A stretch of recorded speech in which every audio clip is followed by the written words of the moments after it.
Well, hey guys, welcome back. Today we're taking a look at the ScaleTrains.com museum quality big blow turbine with sound. What? We already reviewed this? Yes, that's true, but did you know there is a second run, and this is the second run. In that second run, which just released, there are new road numbers and road number specific detail for each of those road numbers. So we're going to take a look at what that gets you in this second run for an asking price of $774.99 on ScaleTrains.com. They also have a dealer network that have similar prices. So let's see what's in the box.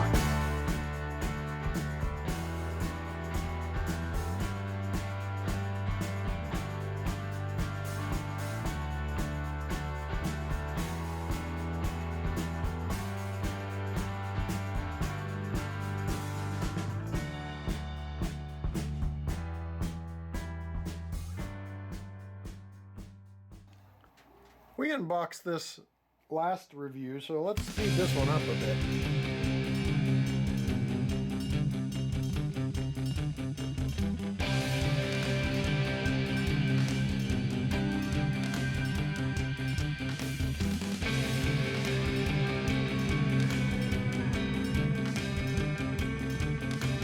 Many of you have previously asked what the differences are between the museum quality and the rivet counter quality. So I'm going to put a graphic up in this video showing you exactly what the differences are.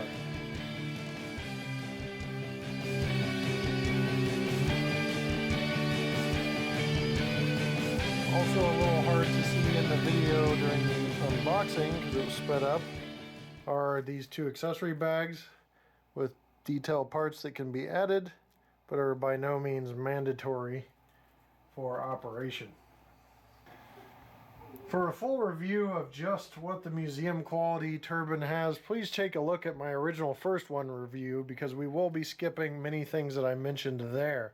But I'll be going over both what I remember and the differences on this road number, along with providing graphics for the other road numbers and some of the differences and variations on those in this second run. So from the front, we have a ScaleTrains coupler here. This is a metal coupler. You've got grab irons on the front, LED headlights and classification lights that do cycle through different colors.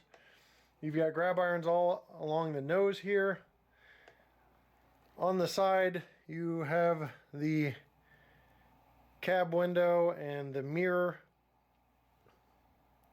You've got the number 15 on the side. You've got the cab roof heater box, which on this one, for number 15, has a single grill, which you can see here on this side.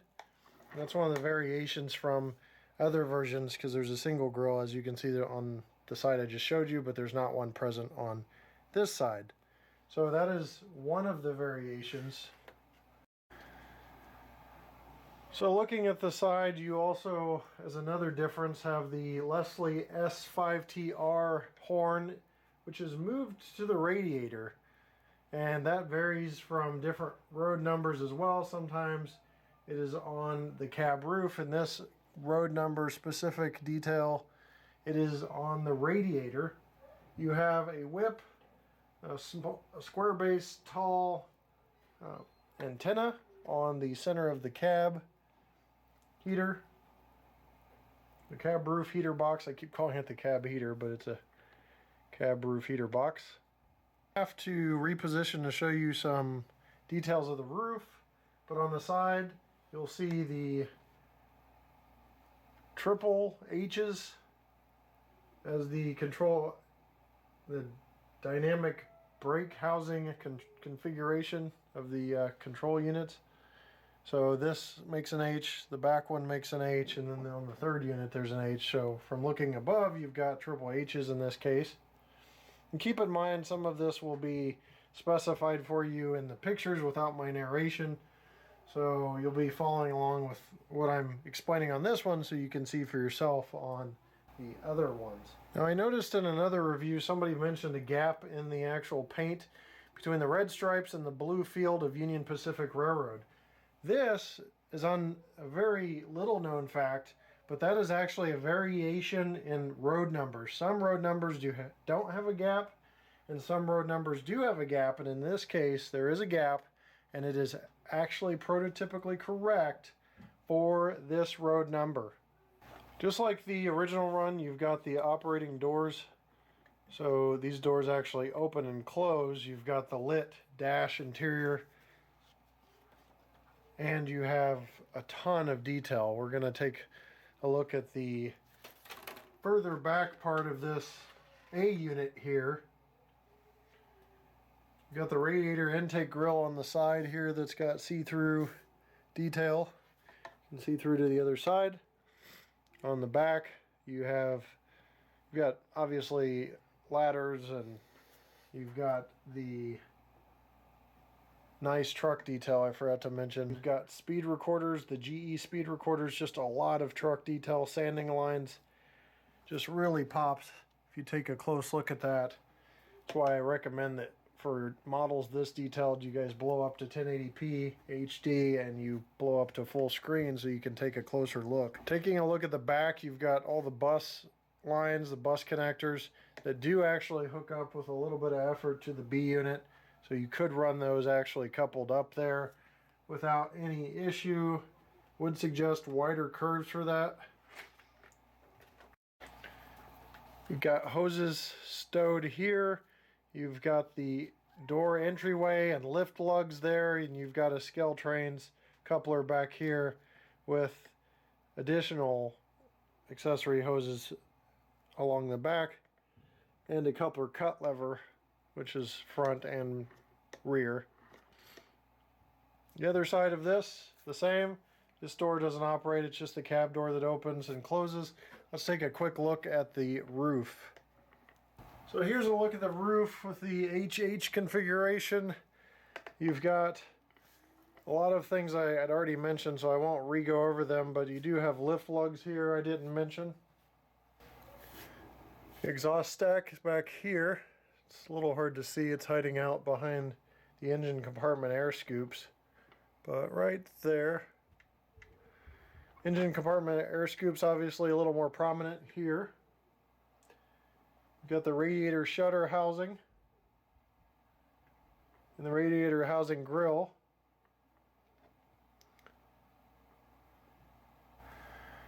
Since we're already on roofs, that's how we'll start on the B unit. You have the dynamic brake housing, again in an H formation here.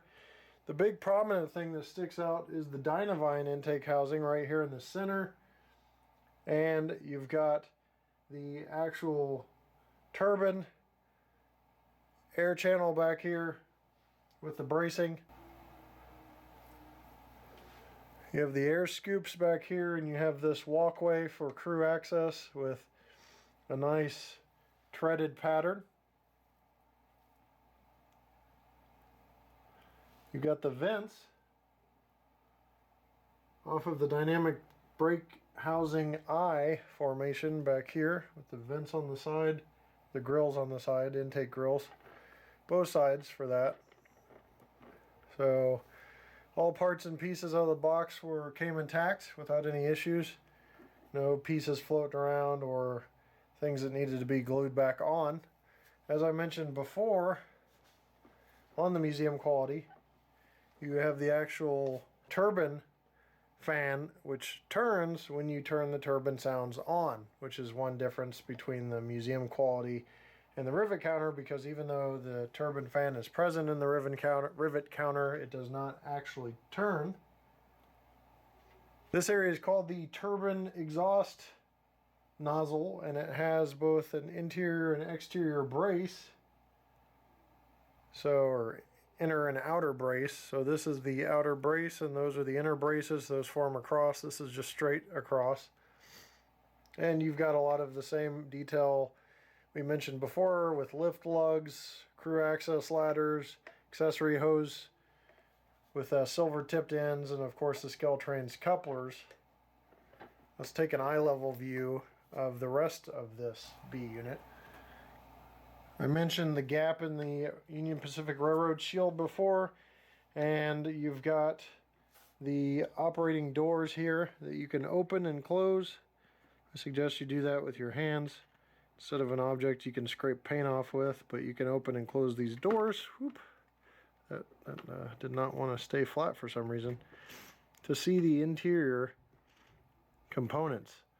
A little more visible. This door shows more of the components. There. I think there's more access on the other side as well. Both sides, you can see the components there. You can operate with all doors open or close all your doors however you want. It's just another added feature. The museum quality over the rivet counter where the doors are in a fixed position closed. Here's an eye-level view of the rest of the B unit all the way around. Lots of details that we haven't discussed. When you get models like this, there's just too many details to discuss without making the review 2 hours long. Even the tenders have variations based on road number. There are 24C GTE 24,000 gallon insulated welded tenders. There are 23C GTE 23,000 gallon non-insulated but riveted tenders. And there are 24C GTE 24,000 gallon insulated welded tenders. So several different variations of tenders based on the actual road number. This road number 15 has the 23C GTE 23,000 gallon non-insulated riveted tender. You can see that it's riveted, and it also has a lot of other nice detail we'll take a look at. So on the side, obviously Union Pacific is nice and legible. You've got scale trains, couplers, you've got accessory hose connections, just a lot of detail, crew access ladders, brake wheel here. You have the MU box and plumbing that goes to the MU box. You've got the deck handrails and the access up top, along with right here you can probably see the fuel hatch. If I swing this around to the side view, you'll see the truck chains and the nice truck detail, and you'll also see the air reservoirs here. And right here is the control valve. Going to this side, more of the same type of detail, some extra plumbing. You've got the actual tender headlight, which is an LED light, and it is directionally controlled with the locomotive as a unit. And just to show you, there's the other side. Now, tender truck chains can be connected. These are not, to accommodate smaller radius curves.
Okay, track power is applied.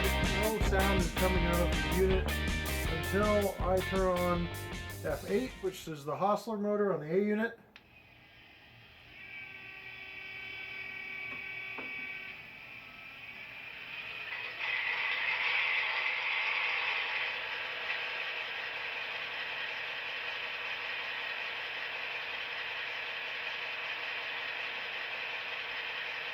There's a startup sequence with the museum quality cab light goes on, like the locomotive engineers trying to get everything going, and then once it's started, cab light goes off.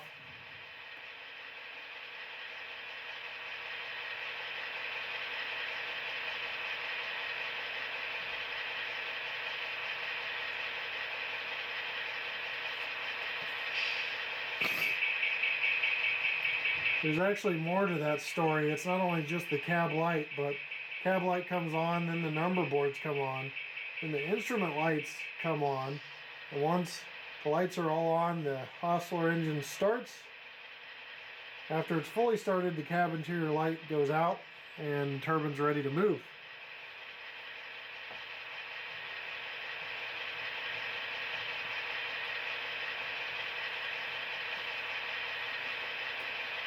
Let's go through some sounds and functions, starting with F0, which is the headlight. Headlight's a nice dual beam LED. You can clearly see the distinction between the two. You've got F1 for bell.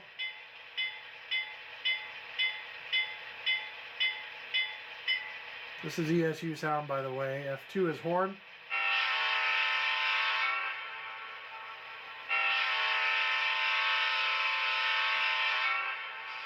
F3 is turbine on the B unit, but before we start that, we'll go through some others. F4 is dynamic brake, which you have to actually have moving.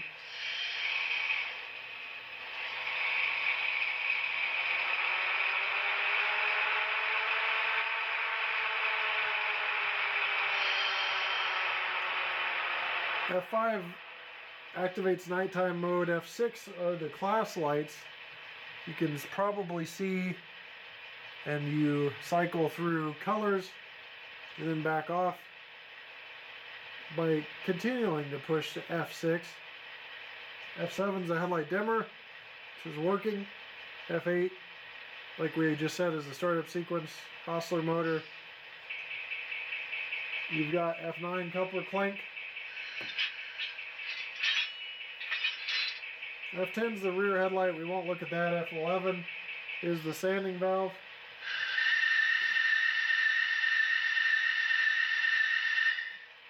F12 short air let off. There goes the dynamic brake again because I accidentally moved the throttle a little bit. So there you have the sounds, except for the main sound, the one that everybody's come for, the turbine, which again is F3.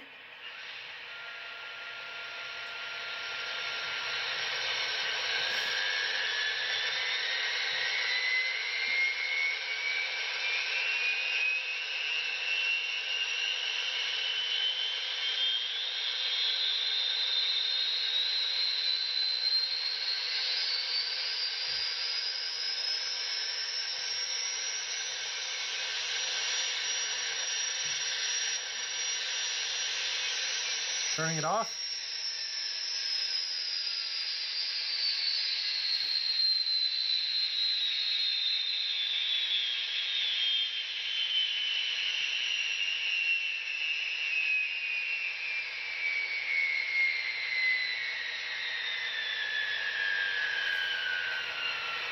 Now the turbine has a screech and a squeal to it that does have like a higher decibel rating, or a higher pitch, I should say.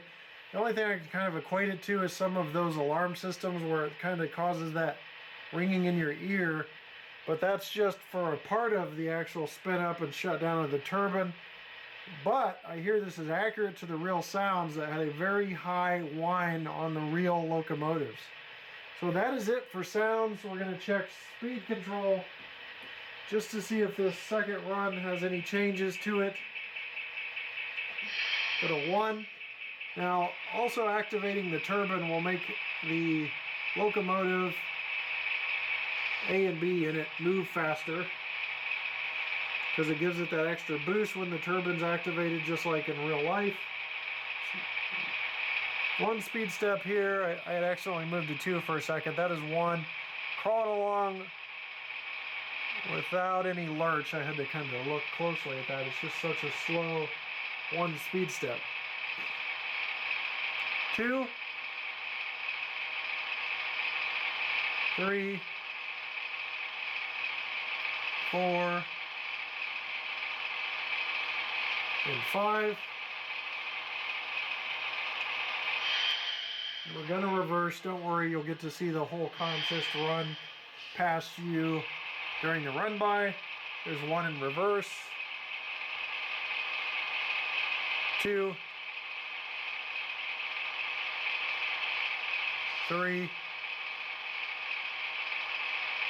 4, and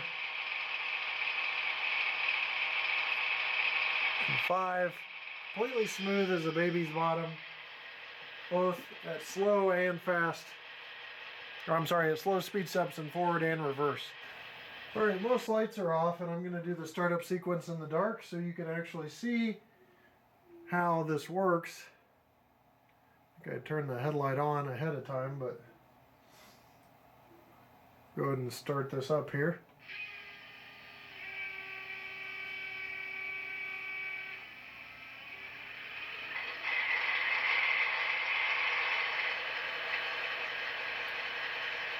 And there you saw the startup sequence a little better. You can see the number boards a little bit better. Nice number boards and nice actual lighting behind the number boards. There's not a ridiculous amount of shine through. Trying to capture the instrument lights and the control stand coming on in the startup sequence, so we're going to take this angle, we're going to kill the lights completely and see if you can see it for yourself.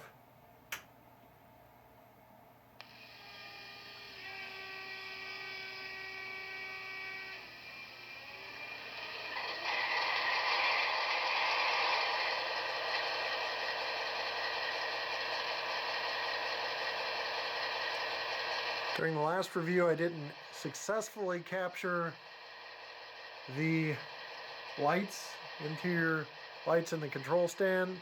Now that is captured, as you can see here. Again, those are the instrument lights in the control stand in the interior of this locomotive. Well, that's going to do it for the ScaleTrains.com museum quality big blow turbine review of the second run of these locomotives. Again, you can pick these up for about $775. I ran this one through all the tests I ran on the original run and additional tests that I could find anywhere I could. Now, I did coupler height, that checked, and MRA wheel gauges, that checked. As advertised testing, I call it, which means if the manufacturer makes a claim, I run through what claims they make and whether it actually does what they said, like the startup sequence. That worked. No parts out of the box broken, a very solid system, an ESU sound system, and motor control, a very nice motor. I did notice that it is quieter when you have all sounds off than the first run, and I heard they made an improvement in the drive system so that the second run was quieter. Outside of that, very similar to the first run, but I did obviously note the different road numbers and parts, detailed parts that can change with the road number specific detail. That's about it, guys. I'm going to leave you with a very slow run by of just the big blow turbine. Since I'm on concrete ties anyway, I'm not going to bust out. I don't even have a lot of the old time rolling stock I had for the first review. So we'll take a look at that, and you can see this thing in operation. When it does enter the curve, pay attention to the wheel flange squeaks and squeals, because that is a feature of the museum quality turbine, as well as they've got little detectors under the wheel sets to tell when it's entering a curve or a turnout to trigger those sounds. Very, very cool feature. I'm going to leave you with that, so we'll see you next time right here on my channel. Take care.